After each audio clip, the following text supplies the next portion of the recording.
Ani, Bojo, Kwekwe, Scano. It's Catherine from Moonstarlodge in Central Ontario with your Indigenous perspective on all things divination and cartomancy. And we've been away working. We've not been away as in physically left the building or anything, but we've been working on programs and projects and just taking a little bit of time away from the camera. It amazes us just how much time these short videos take with the uploading and editing and cross-referencing information and that sort of thing. And we really, it really hit home to us when a couple weeks ago, out of the blue, YouTube sent me some statistics and said that we had published a video for 139 weeks in a row. But in fact, that number of videos was exceeded by more than 139 because fairly often we've put up videos relating to, obscure tarot subjects and showcasing new cards and things. So we've put up probably 160 videos in that time period. So it was time to take a break. We initiated this in April of 2020. With the onset of COVID and the pandemic and wanting to reach out and give some comfort and support to people. So it was time to step back, and our uploading is probably going to be a little bit erratic between now and September, simply because we're full speed ahead with preparing for the Bay Studio Tour and other programs that we want to do. We've realized that we have too many proverbial balls to juggle, and if we want to get some tears going on coffee and some programs teaching again, we have to let some other things go. So we're preparing and working on that. That being said, if you like this video, do subscribe. We're running a gifting once we get 1,000 subscribers on this channel and 1,000 followers on Instagram. As each platform hits that 1,000, we'll be giving away some things which I've discussed in previous videos. And at this point in time, I'm not doing private readings until October, but hopefully, we'll have things settled in a new rhythm to the way we roll here. Feel free to subscribe and hit that like button. It all helps with the algorithms on YouTube. So we pushed to come on today because it's an important new moon that we're in. And it's the new moon of She Who Heals, which came officially on the 28th. That was a pretty rough day for me. Sometimes new moons and full moons have no effect, and other times I feel like I've been hit by Wile E. Coyote's Acme 10-ton weight. And that dates me. If you know the Roadrunner cartoons, you'll know what I'm referring to. As a healer, it's been important to me over the years, whether I'm writing articles on ethnobotanicals or whether when we ran the Medicine Wheel Garden program in Ontario on behalf of Aboriginal Healing and Wellness back 25 years ago now, we did that. We've incorporated the botanicals in the practice. We've done shamanic work, healing. Healing is an important part of the process that we have here and have always had. And although we're getting to an age where physically it's very difficult for us to do that, still the ability to teach and help the next generation in our mentoring is important to us. So it was a hard day for me on the new moon, and we're in the waxing crescent phase of She Who Heals. Let me turn this around.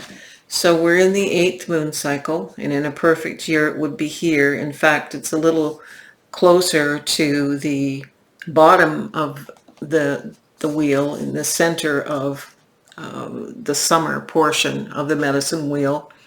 August 1st is Lammas, and in the pagan wheel, and so we're at a point now where we're halfway through summer. We're celebrating the first major harvests, and we're moving through this time of energy. We still got a lot of summer left. It's important to use it and not be too pushed. I've always been annoyed by advertisers who are selling off their summer stock between the middle of July and August 1st and getting our mindset too far ahead into the fall. Yes, it's important to be prepared, but we are forced into a feeling that things are passing us by and rushing. So this is an important full moon coming up on August 11th, and it's a perigee or super full moon on August 11th, and that's going to happen at 9:35 p.m. is the zenith of that. So you're going to feel it from the 9th probably to the 13th. It happens to be Aunt Jenny's birthday, so it's quite important. Let me put that down. And I'm going to read you a little bit about She Who Heals. She is the intuitive healer, a midwife, an herbalist, a keeper of the healing arts, the singer of the death song and keeper of the life and death mysteries, the guardian of the medicine, roots, and healing herbs, and the servant of humankind. She is the mother of intuition, all rites of passage, cycles of birth, death, and rebirth.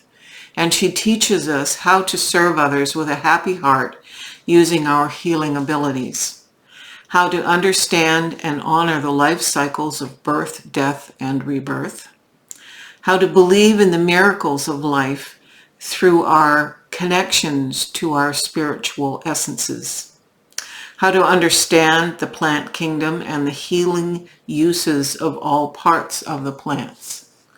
She teaches us how to serve the truth.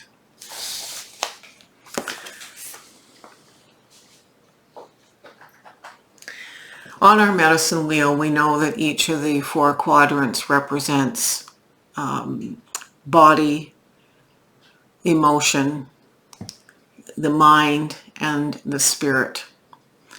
And illnesses follow those cycles. They follow the cycles of physical ailments, which most of us are aware of at some point in our lives. Emotional difficulties arise. Intellectual confusion and distress comes from anxiety and depression. And then there is spiritual crisis. The biggest of all of these, though, is the spiritual crisis in terms of getting that healed. There are all aspects to disease. Even though it's a physical disease, a disease has emotional, intellectual, and spiritual aspects to it. But getting to the core of the disease most quickly comes with healing the spiritual aspect and connecting to that spiritual aspect. So I'm going to ask Brian to drop the camera, and I've laid out our medicine wheel. These are the decks I'm using. The Gentle Tarot, because it represents healing to me. The Shaman's Dream Oracle, also about healing, but from a very higher spiritual perspective. The Native Spirit Oracle cards by Denise Lynn, Sacred Cycles. The Wild Mystic Oracle card deck. And as always, I have Judith Pintar here where possible. I don't have a box for it anymore. So I'm going to remove these boxes. And I laid out the cards earlier with Brian's help, dousing some issues. and I have my coffee over there on the left. So as always, we walk the wheel starting in the east, going to the south, to the west, and to the north. And these cards are the Gentle Tarot. So these are the Gentle Tarot. These are the Sacred Cycles. This is Denise Lynn's Oracle, Native Spirit. These are the Shaman cards, and these are Judith Pintar's Cards of Winds and Changes. And the Mystic Animal cards are here. So let's start. So as I look at these cards through the glare of the lights on them, the card that starts this cycle is the Root of Stones, the same as the Knight of Pentacles. But these little knights are the bumblebees going about on this plant, and bees are noted to be animals that are they shouldn't fly. They're not aerodynamic. They have bulbous, awkward bodies, and yet they do fly, and they fly all the time practically, unless they're alight. And they all have little bits of pollen on their feet. They're only carrying the load that they can carry. They're not carrying anything beyond what they're capable of. And that's a lesson to us. This is the same as Pentacles, and so the earth element. This speaks of, for those who have planted the seeds have rooted. And now we are going about our due diligence in not a childlike way, certainly with some power and full steam ahead, but this is advising us not to carry more with our new project than we are capable of carrying, and just managing, going about. This reminds me a lot of the Seven of Pentacles, doing our job and doing it, but with an energy and a higher calling, really, than the minor card suggests, as this is the equivalent of a court card. It's clarified here by a few cards. I think what I'm going to do is walk the wheel first and then come back to the clarifiers. So in the south position of the wheel, we have the Major Arcanum card, the Lovers. Now the Lovers is always about connecting with a significant other, but not necessarily another that is beyond our own selfhood. This is about choice, making choices, and making choices that are balanced. This can be falling in love with that other part of ourself. This is the animus and the anima. This is making sure that we are not ignoring parts of us that need to be heard, the male and female. So this is an integration card. We have established a rooted project. We're working away diligently, and we are integrating aspects of it, maybe involving another person, maybe not. We are coming at this here with the intellect and the higher calling of the Hierophant. And again, this Hierophant is shown as two beings here, because this is kind of a collective left brain, right brain thing. This is about intellect in the left brain and the spiritual component, the creative component of the right brain. What's nice about this is we come all the way up here to the sun. The sun is in the north position. So this says enlightenment, bringing the light into the endeavor that we are creating. All right, so let's talk about what the elders and ancestors have to say. So the shaman are here, the ancestors are here, the star people are here, and these cards represent the cycles, kind of the Gaia influence, the lunar influence. Both of these are lunar cards, actually. So this is the waxing crescent moon, and that's exactly where we are in the first week, if you will, the first quarter of She Who Heals. And this is about taking the energy. This little being is moving forward. It's an inquisitive mind. It's using inquisitive minds to step forward into this new endeavor that's just taken root.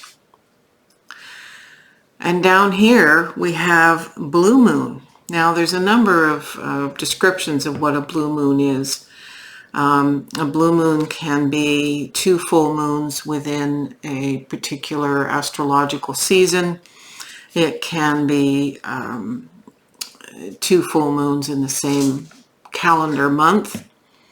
And I think there's actually a third description of a blue moon, but this isn't saying that there is a blue moon this month. What this is saying is we need the energy of the blue moon, which is most extraordinary. It is a rare-ish phenomena, and so we are taking the heightened energy.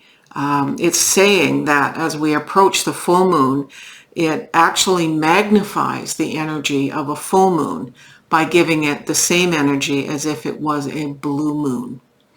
So that's extraordinary because we have the moon here, we have the moon here, we have the moon here, and that's very telling. We have the sun here and the grandfather sun up here. So we have this interesting balance of being able to see at night, being able to see the things of the day in balance. So as we move toward this Perigee supermoon on the 11th, it's telling us that we have extraordinary things that are being made known to us from the spirit dimensions. So this is a time to watch for synchronicities. Now, the Song of the Wild here is these 2 Denise Lynn cards speak to elders and ancestors, spirit beings talking about a wild freedom that comes. The Song of the Wild is opening up. We're a pretty restrictive or self-restrictive society, and we seldom, whoop and holler and let our magnificence out. This is saying that you need to give this full bore. And you need to do this with the help of the nature spirits. All indigenous peoples that I know are very aware and integrate and work with the Fae. So we have the Song of the Wild with nature, and we have the assistance of the Fae. In fact, I asked the Fae this week to help me find an earring that I love and lost one of, and my habitual way of working with them is to offer them something in return. And the message I got was they wanted all my angel dimes. So when this earring is returned, I will offer them my angel dimes.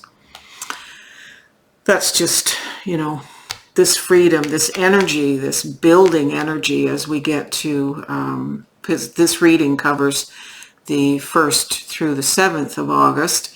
So by the end of this week, we are very close to that time of this full moon that's coming. You have She Who Heals. So if your endeavor is a healing endeavor for yourself, the earth, the community, whatever it is, know that you're going to have some extra juju here. So what do the shamans say? Well, the shaman give us 2 cards. Fool's Embrace, which is the transmutation of pain, and Mindful, which is groupthink. Well, of course, healing requires us to transmute pain. It's important to have the focus on this new endeavor, not internalized on self and pain, whether it's physical, emotional, intellectual, or spiritual pain. It needs to be transmuted. So whatever healing endeavors you're creating are going to transmute this pain, and that's pretty awesome. When you are working collectively here in this balanced state with all this energy, okay, there's another card of balance. It's asking you if you're not finding within yourself the answers that you seek to progress this, then you need to connect with those you trust and love, with whom you are connected deeply, in order to access further information to help expand this wild explosion of energy. Who are the beings, the dotems, to help us this week? Well, the dotems are Wren and Cow. Wren is a being of inspiration. The Welsh word for wren translates to druid.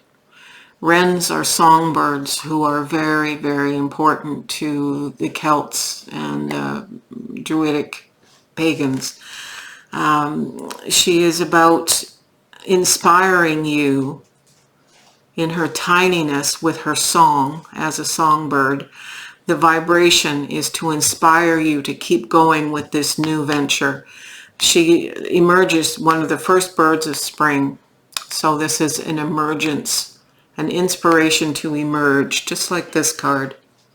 So you're going to have the Song of the Wild from the spirit, the Totem of Wren. When you complete your journey and you've created whatever this beautiful thing is, you are given the Totem of support through Cow. And Cow teaches us to provide. Cow speaks to the sign of Taurus, but cow is a sacred animal in many cultures. If you think of the Hindu culture, in African countries, they are honored and revered. The sacred cow was important to Egyptians, actually bulls, but the cow obviously was there. You know, can't have bulls without cows. The sacredness and the ability to provide is important here. So the healing that you are providing to yourself and others in this time is very important, and you cannot give to others from an empty well. If the alarm goes off on the airplane, you've got to put the oxygen mask on yourself first before you can help others. So you can flip the camera, Brian. This is a week to honor yourself and how you heal within yourself and what you do in the world. A lot of these cards in this week's reading speak to synchronicities and the whispers of nature and the connection with nature, and how when we are grounded, that's when we can receive the most incredible things. But we cannot if we're living in our heads and we are not grounded. So I'm very aware of the synchronicities and the energies that manifestation requires in order to fulfill these important dreams that we have, particularly when it comes to amazing healing. So I wish you well, and again, like and subscribe if you feel pulled to do so. Throw me a coffee if you like on the link below. I always welcome that, and be blessed, my friends. Aho.